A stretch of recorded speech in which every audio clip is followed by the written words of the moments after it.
자, 어떤 이야기를 할 거냐면요. 여러분들이 조금 헷갈릴 만한 상황이 하나 발견될 겁니다. 무슨 얘기냐면요. 여러분들이 필드에 나가서 또는 혼자서 어떤 의뢰를 받아서 또는 친구의 부탁을 받아서 사이트를 만들어 주다 보면 이런 상황들이 발생될 거예요. GA를 설치했는데 아까는 index.html에다가만 GA를 설치했죠. 근데 인덱스만 있는 게 아니고 서브 페이지가 수도 없이 있지 않습니까? 그 수도 없이 많은 서브 페이지마다 사실은 현재 지금 제가 index.html을 열어서 GA가 설치되어 있는 모습을 볼 수 있고요. 그 다음에 서브 페이지 역시 GA를 똑같이 설치를 해주셔야 돼요. 그래야지만 이 페이지에 이동을 했을 때 가령 지금 제가 여기서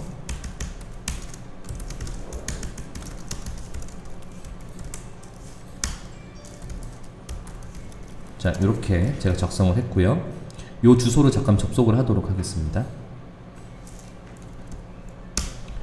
자, 지금 인덱스 페이지에 접속해 있는 상황인데요. 인덱스 페이지에서 지금 소스 코드가 정상적으로 작동하고 있는지 확인하기 위해서 지금 요소 검사를 눌러보면요. 지금 GA 쪽이 잘 설치된 것을 알 수 있겠죠? 자, 그리고 sub 페이지를 클릭하고 들어가면 지금 index.html이 아니고 sub.html이기 때문에 GA가 만약에 없다면 제가 없애볼게요. GA가 없다면 헤드 안에 GA가 없겠죠. 서브로 이동했을 때 그러면은 인덱스만 있다라는 이야기입니다. 그러면은 애널리틱스 쪽에서는 서브 페이지로 이동할 때요 이탈이라고 생각을 하는 거예요. 이 사람이 이 사이트를 이탈했구나 라고 판단을 한다라는 거죠. 그렇게 되면 안 되겠죠. 그렇기 때문에 페이지들마다 이 GA를 설치해서 얘가 지금 페이지를 클릭해서 어떻게 플로우를 흘러가고 있는지 이 사용자의 흐름이 어떻게 되는지를 추적할 수 있게끔 페이지마다 이렇게 GA를 넣어 주셔야 정상적으로 이 데이터의 흐름을 오류 없이 오차 없이 볼 수 있다라는 이야기예요. 자, 그래서 페이지마다 우선 넣어 주셔야 됩니다. 그런데 사이트가 이렇게 한두 장만 있는 게 아니고 사실은 정말로 실제 배포해야 되는 사이트를 만들다 보면 20장에서 30장, 적게는 쇼핑몰이라면 많게는 몇백 장에 가까운 페이지를 만들지 않습니까? 한 사이트에. 그러면은 그 많은 페이지마다 헤드에 이 코드를 심어주는 것이 굉장히 좀 뭐라 그래야 될까요? 번거로운 일이 되겠죠. 만약에 우리가 추적 코드가 바뀌었어요. 그러면은 100장의 HTML을 모두 다 열어서 어떻게 해야 될까요? 이 추적 코드를 100번 수정해줘야 되는 번거로운 상황이 있다라는 겁니다. 그래서 여러분들이 나중에 이제 프론트엔드 개발자로 거듭나서 백엔드 친구들과 함께 협업을 해서 작업을 하다 보면 어떤 형태로 이런 사이트들을 운영하게 되냐면요. 자, 이런 형태로 운영하게 됩니다. 자, 제가 잠깐 보여드리도록 할게요. 제가 여기다가 헤더라고 해서 제가 만약에 PHP 개발자라고 가정을 해볼게요. PHP라고 하는 것은 이제 개발 쪽, 백엔드 쪽에서 언어를 선택할 때 정말 여러 가지 언어가 있거든요. PHP라고 하는 언어도 있고, 뭐 파이썬이라고 하는 것도 있고, ASP나 JSP나 여러 가지의 이제 프로그램 이 언어들이 있는데 그 중에서 그냥 뭐 가장 많이 사용하는 오픈 이 언어 중에 하나인 PHP 개발자라고 가정을 해볼게요. 그러면 뒤에 HTML이 아니고 PHP로 붙게 될 거예요. 파일명이. 자, 그러면은 어쨌든 header php라고 하는 파일을 하나 만들어서요. 여기다가 제가 뭘 할 거냐면요. 요 바디에 관련된 내용까지 긁어올 거예요. 이렇게. 그리고 요걸 지우고 여기다가 요렇게 넣을 겁니다. 자, 그리고 저장을 하고요. 그 다음에 제가 사이트에다가 업로드를 시킬게요. 자, 이렇게 업로드 시키고요. 요 파일들도 다 php라고 하는 확장자로 변경하도록 하겠습니다. 자, 이렇게 변경을 한 상태에서 뭘 할 거냐면요. 인덱스를 클릭해서 열어보면요. 자, 인덱스를 클릭해서 열어보면 어떻게 되어 있냐면요. 아무것도 없어요. 위에 헤더가. 그쵸? 그리고 요 헤더 php라고 하는 파일 안에 요렇게 바디 태그의 시작 태그까지만 담겨 있습니다. 자, 이 상태에서 뭘 할 거냐면요. 요런 여기다가 인덱스에다가 요렇게 넣어 줄 거예요. 자, 이게 뭐냐면 잠깐 접속이 끊겼나 보네요.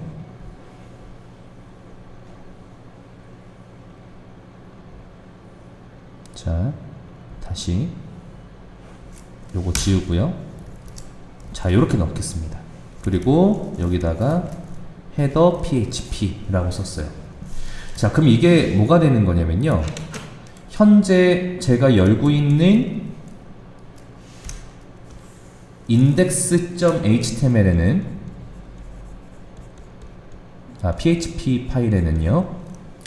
요 include라고 하는 문법을 이용해서 같은 선상에 있는 누구랑 index.html과 같은 선상에 있는 header.php 파일 자체를 여기다가 통으로 불러온 거예요. 요렇게. 자, 그러면은 현재 index.php 파일에 요 문법을 통해서 이 안에 있는 코드가 로드되는 형태입니다. 이해되십니까? 자, 그러면 요 내용을 sub.php로 넘어가서 body까지 날리고 요렇게 넣을게요. 자, 그럼 어떻게 될까요? 여기서 지금 확인해 보면 header.php 파일이 있어요. 그리고 index.html과 sub.html이 있습니다. 그러면 이 파일 안에는요, 메타 태그부터 시작해서 바디의 시작 태그까지 들어가 있는 거예요. 그 내용을 이 코드를 통해서 로드 시키고 있는 겁니다. 그러면 파일의 개수가 엄청나게 많아지더라도 현재 이 코드를 통해서 모두 다 똑같은 파일을 로드하고 있기 때문에 이 파일 하나만 수정하면 이거에 연결되어 있는 모든 내용들이 한 번에 다 바뀌겠죠. 이해되십니까? 그래서 푸터도 사실은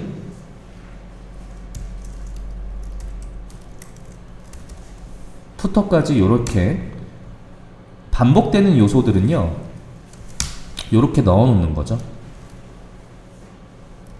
자, 그리고 이 녀석을 업로드 하면요. 자, 지금 header php와 footer php가 따로 있어요. footer는 여기까지만 있는 거고요. 여기서 자, 요렇게 되면 어떻게 될까요? index html을 열면요. 지금 요 include라고 되어 있는 문법을 통해서 요 파일이 로드되고 있는 거고요. 그 다음에 footer php가 여기서 로드되고 있는 겁니다. 그러면은 서버 페이지가 많아지더라도 이 구문만 넣어주게 되면 하나의 파일로 모두 다 컨트롤이 가능하다는 이야기예요. 이해들 다 되십니까? 자, 그러면 index php를 열잖아요. 그러면 여기에 파일이, 독립적인 파일이 여기에 이렇게 레고처럼 따로따로 모듈의 형태로 로드가 된다는 이야기입니다. 자, 요게 왜 필요하냐면요. 나중에 GA에서 이 스크립트 코드가 페이지마다 심어주는 게 아니고요. 이렇게 독립되어 있는 헤더 php에다가 한 번만 넣어서 이 헤더 php 파일 자체를 내가 원하는 곳에다가 이렇게 로드 시킬 수 있다는 거예요. 그러면은 아까 수동으로 각각의 인덱스 페이지에도 저 스크립트 파일을 넣어주고, 그 다음에 서브 파일에도 또 넣어주고, 또 로그인 파일이 있다면 로그인 HTML에도 또 넣어주고, 회원가입도 넣어주고, 이런 식으로 페이지의 개수가 무한대로 늘어날 때마다 그 스크립트 코드를 계속 넣어줘야 되는 이런 수동적인 상황을 선택하는 반면에, 이런 include의 방식을 선택한다면 헤더 파일만 로드를 시키면 지속적으로 그 코드가 들어가는 것과 똑같은 효과를 내기 때문에 관리적인 측면에서 굉장히 효율적이겠죠. 그래서 나중에 개발자들과 함께 일을 하다 보면 이렇게 모듈의 형태로 인클루드 시키는 방식을 볼 일이 있을 건데요.